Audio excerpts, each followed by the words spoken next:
Welcome to week 5 of the Artist's Way. Admittedly, it is technically week 6. Well, the first day of week 6 is Wednesday? Yes, it is Wednesday.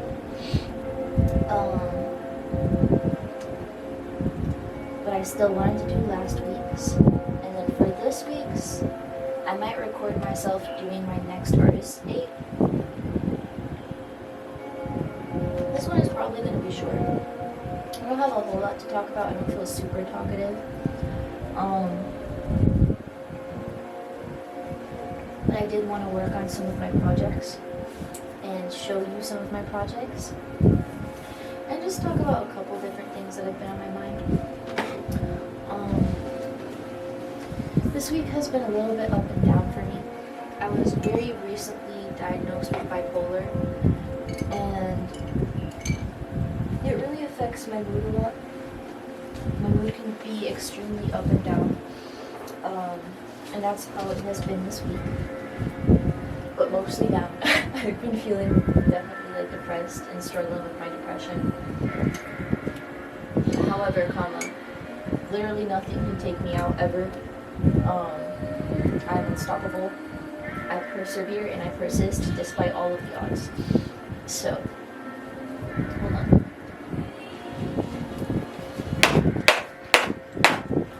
Okay.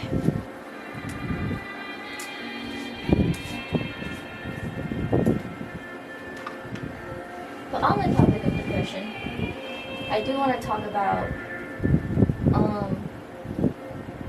a couple different things. First of all, I started Daredevil. So if you don't want spoilers for Daredevil, you probably shouldn't watch this, because I'm definitely going to talk in detail about this show, because I'm now very, very obsessed with it. I grew up on Marvel, so this is very much like home for me. This is where I'm meant to be. But I've gotten away from Marvel for a little bit, because after everybody died, I was like, damn, you know? And comics are expensive. But I really, really, really, really, really love Daredevil. I'm still in season 1. I really like how they show complexities and nuance, especially of all of the different characters.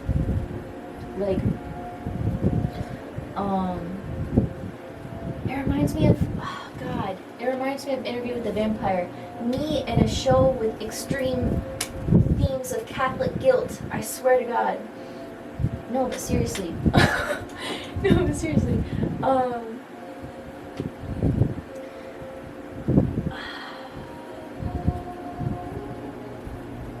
I just like how they show the different sides of all of the characters. Even the characters I hate, I'm forced to empathize with at some point in the show because of how they write it so well. And I really, really, really, really enjoy that. The episode where they showed Fisk's background, I was crying. That was a lot. And I was like, God, I hate this man. But why do you have to have this kind of God? Because I get how his brain works. Once people show the backstory, I get how their brain works. But he still sucks ass.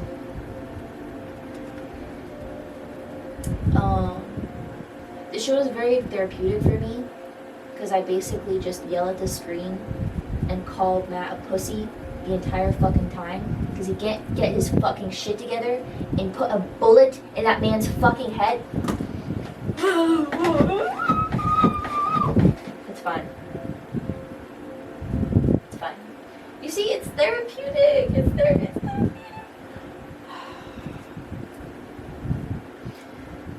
He's pissing me off. I need him to use a gun just for the one time. And I need it to be for this man. I need him to, like, he doesn't even have to beat him to death. He doesn't have to. He really does not have to. He can just put a bullet in his head, like the fucking pig that he is. But he chooses not to. He chooses not to, because he's being a little bitch. And I need Punisher to get on the goddamn show immediately, start calling him a little bitch, and talking some sense into him. Because he's not fucking getting it. Oh, Lord. This show is my vice in the meantime until I get my punching bag back from storage. But anyways, God, he's pissing me off, in short. Also, his ability to find the sexiest women and then to fumble literally all of them, it's almost a skill. It's almost an asset. Like, it's almost like wow. How do you do this every single time? How did you lose Rosario Dawson? This man he does not get his ass kicked nearly enough for me. Nearly enough. I need to strangle him. I need to wrap my hands around his little fucking throat, and I need to. Anyways.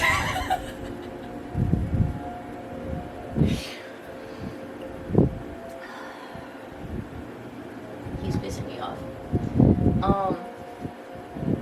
He's really, really pissing me off. Karen was also pissing me off, and I know her character develops and stuff, but in that one episode, like, when she was trying to get she was trying to get Ben to, like, go after Union Allied with her, and she was like, so what? They're just gonna shuffle a couple papers and it's gonna be done? Ma'am, how much... Do you think we live in a world of unicorns and fucking fairies and daisies? Are you...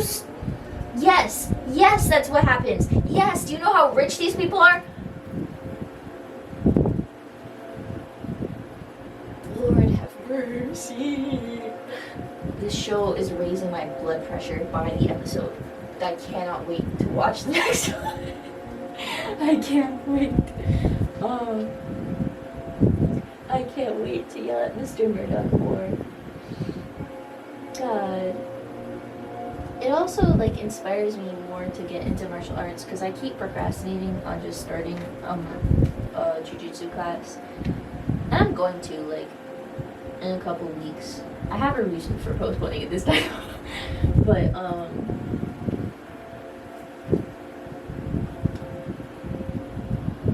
God. Oh, but, like, on to my next topic. Because I really like how the show portrays trauma. Like, as much as Matt pisses me off to no end, I do relate to him quite a bit. In the sense of his trauma, like, the one episode where he was, like, where he was talking about how when he was a kid and his dad passed and he realized that it was just him and he was on his own and he didn't have anybody to depend on but him. I think that's a point that a lot of people and kids with trauma hit, of realizing, like, oh, I really am alone in this world and there is not anything I can do about that. Like, and then also, like, being raised in a hellish kind of upbringing and then having to become acquainted and familiar with part of you being kind of hellish. You know, like, when you're raised in that kind of upbringing and when you're raised in that kind of way, you cannot erase that from you. Like, you cannot get rid of the part of you. And it can lead to feeling evil or feeling like a bad person. I think that's what he's struggling with. Is, like, his moral dilemma, especially with all of his fucking Catholic guilt. Good Lord. I'm sorry. This man needed advice on whether or not to kill Fisk, the man who is in charge of, like, a bunch of people in the city dying. Right? And he goes to a fucking priest. He goes to a priest for his advice. Lord help. Lord help. Lord.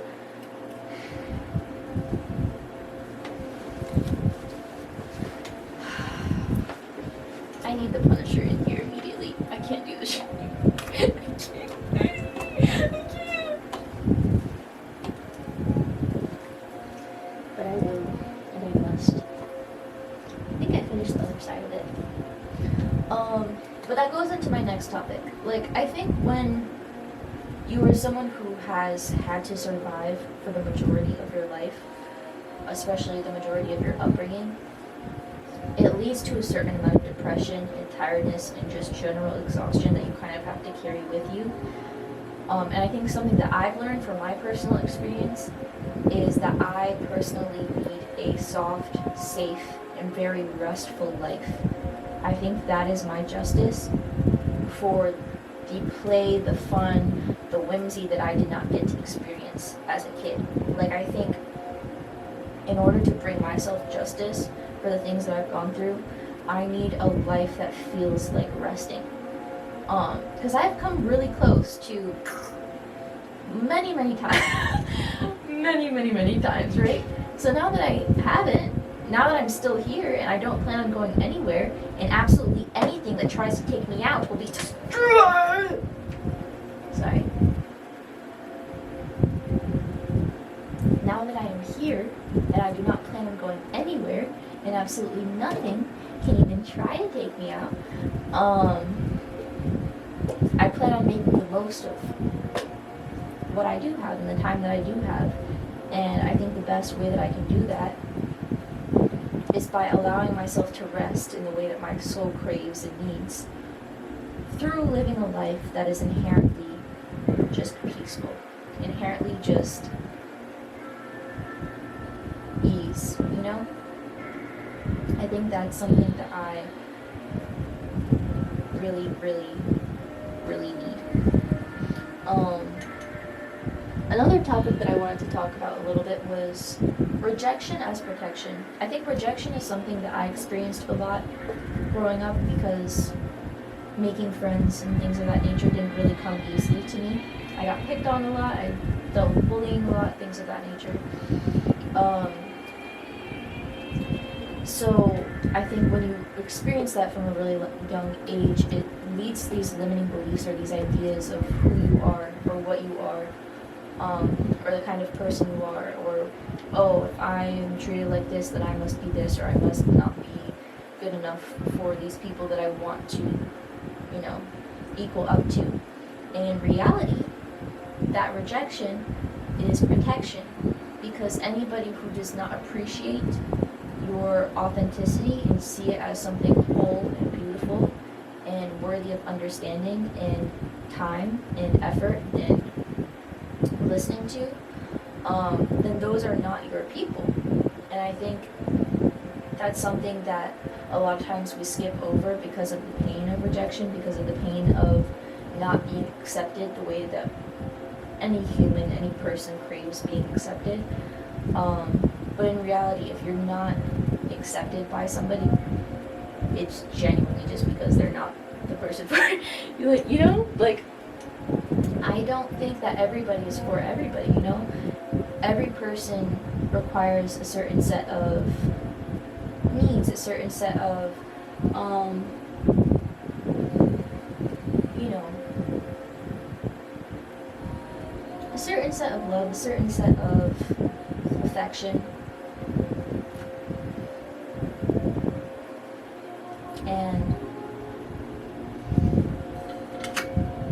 I think you don't get that just from anybody. You get that from the people that will understand you, the people who can understand you, you know?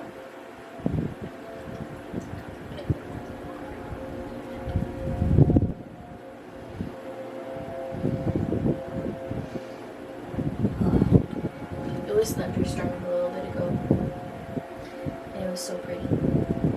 I wanted to go for a walk in the rain.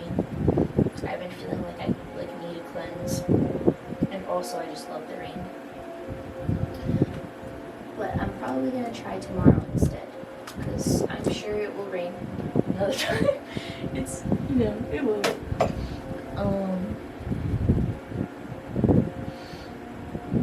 I want to show some of my projects. Okay. first, let me start with the one I am currently working on. Okay. This is my Ocean paint palette. It's not finished. I still have to glaze it, and I have to decide if I want to put pearlescent over the shells themselves. This one is a spontaneous heart piece because the one that I wanted to decoupage didn't end up coming out the way that I wanted. So I did this instead. It's a clay heart with flowers coming out of it, a rose petal heart around it, maggots. I'm kind of thinking of adding something to the sides. I kind of wanted to do 2 clay roses on either side, and both also with eyeballs. But I have to think about it.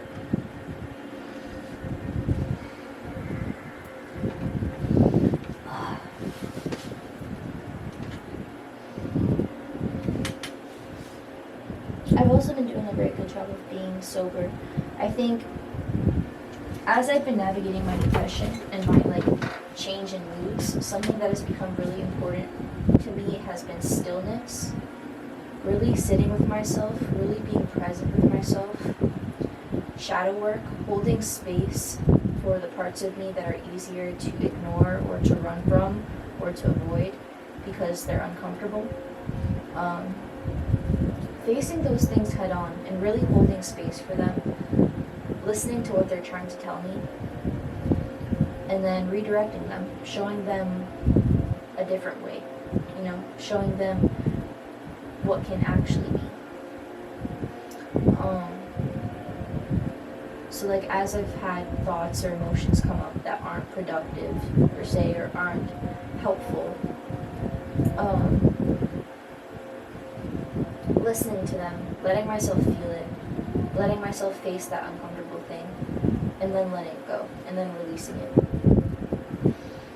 Which the full moon is also coming up, so it's definitely themes of cleansing, themes of renewal, themes of releasing the past, releasing things that no longer work, looking at what is working, looking at what isn't.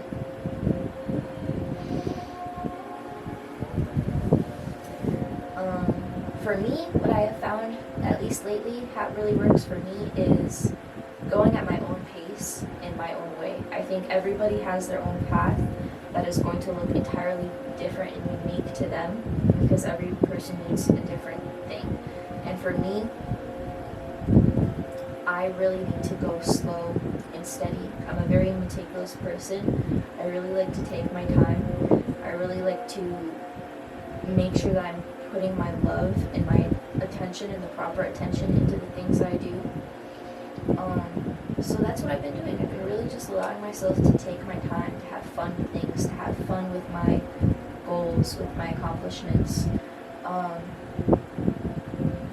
Because I think there's one part of me, I think because of the way that I was raised, that feels like I have to rush or I have to accomplish as much as possible in, whatever amount of time. And that's just not productive. That leads to burnout, it leads to exhaustion, it leads to nothing good.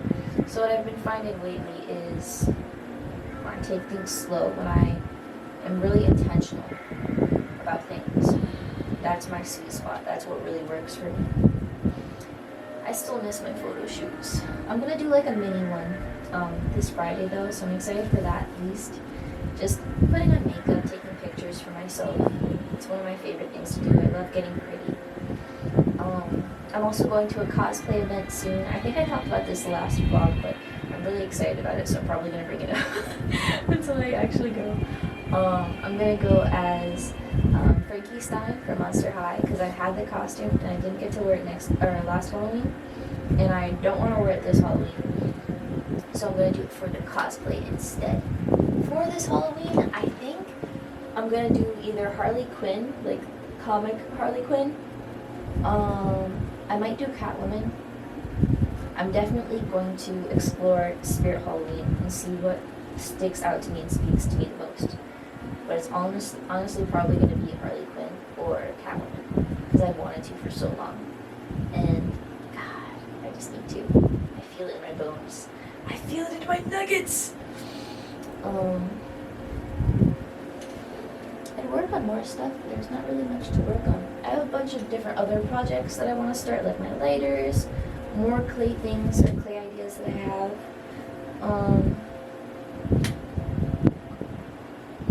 My jewelry, definitely my jewelry. But I'm trying to do things just one thing at a time so I can give things the proper energy. Because I'm a very scatterbrained person, so I tend to start multiple different things, and then I'll have multiple different things open, and then I feel like I'm not giving it the attention it deserves, you know? So it's been helpful for me to just one step at a time, again, meticulous, again, really putting my love, my energy into what I'm creating, what I'm making. It just feels good to accomplish so many things that I've always wanted to do for myself. So I'm happy about that.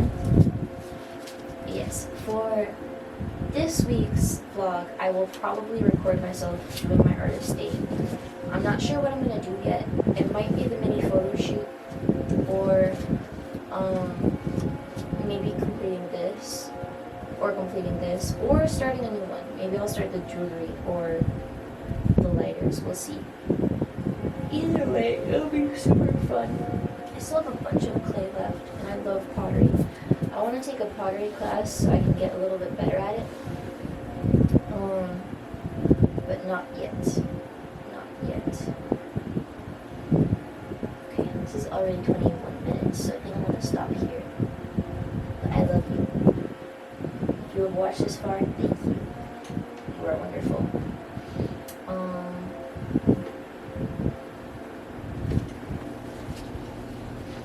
I kind of want to pull like a collective message.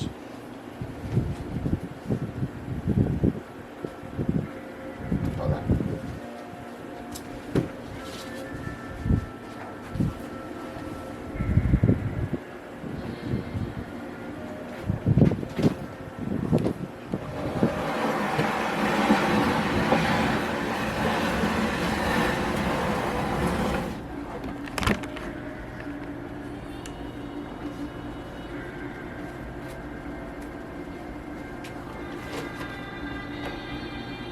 Let me pull a message for the collective.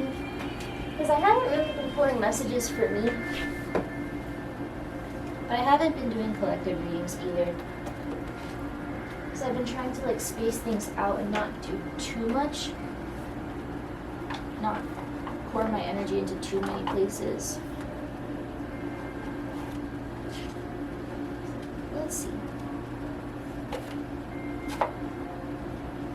Let's see if any cards, universe has any messages for the collective. Let me turn the fan off. Hold on.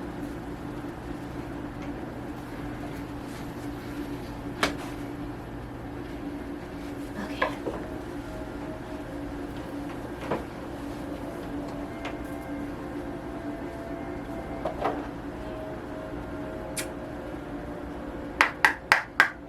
What messages do we have for the collectives here?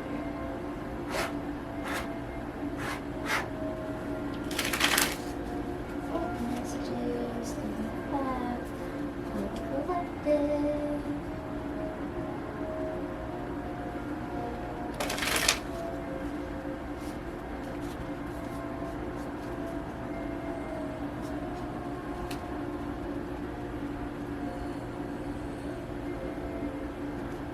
Upright wrist.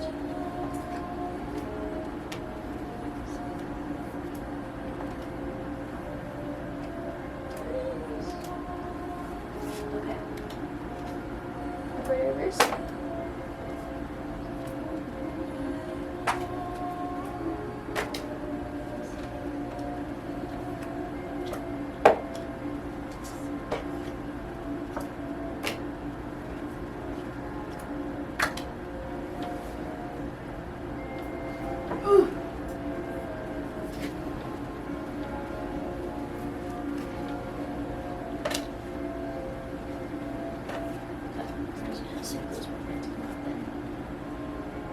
What messages do we have for the collective spirit?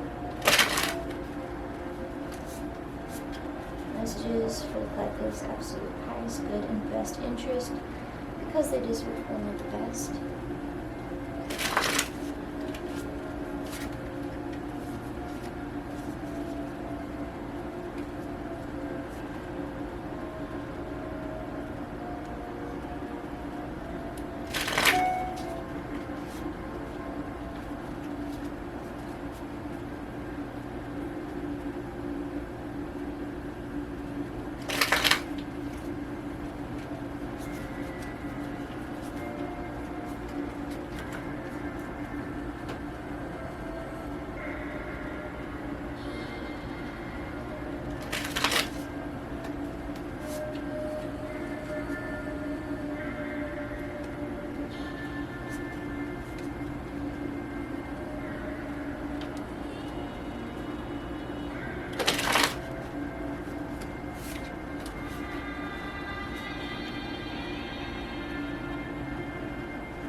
Upright your wrist.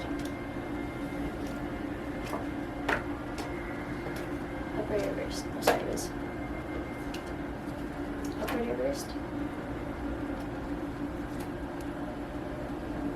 Okay.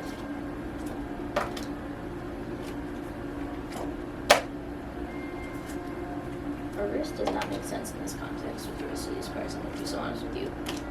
Okay. So, the message for the collective, incarnation. So, grounding spiritual beliefs, grounding morals, grounding values into reality. Really taking aligned action and building a foundation, building a life that is reflective of these values, of these morals. Knight of Wands, perseverance, never giving up, never bowing down. What does Matt say? Murdochs always get back up. Murdochs always get back and the Moon, following your intuition, listening to your subconscious, holding space for your subconscious, being honest with yourself, revealing any kind of hidden truths. Interesting.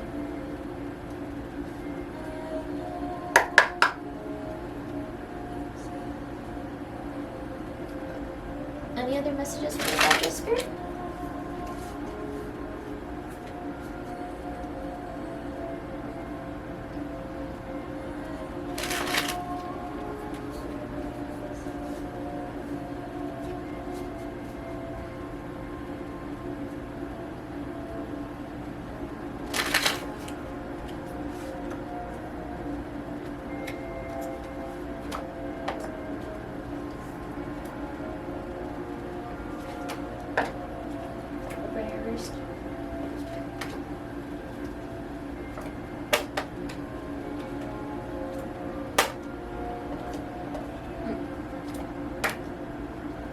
Seven of Swords. This is not my favorite card to get. This is lies, manipulation, deceit.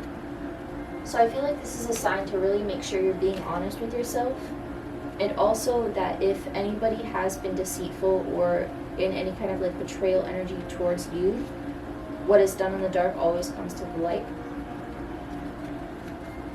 And Knight of Coins, advancement, expedition. So continuing forward, continuing to advance, continuing to grow, continuing to evolve, and to see what works best, what can I do better, how can I shift, how can I pivot.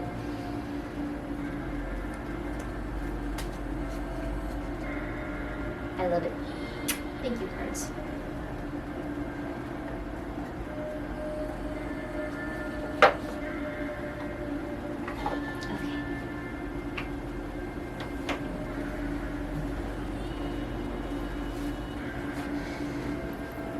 That's all for today, folks. Until next time.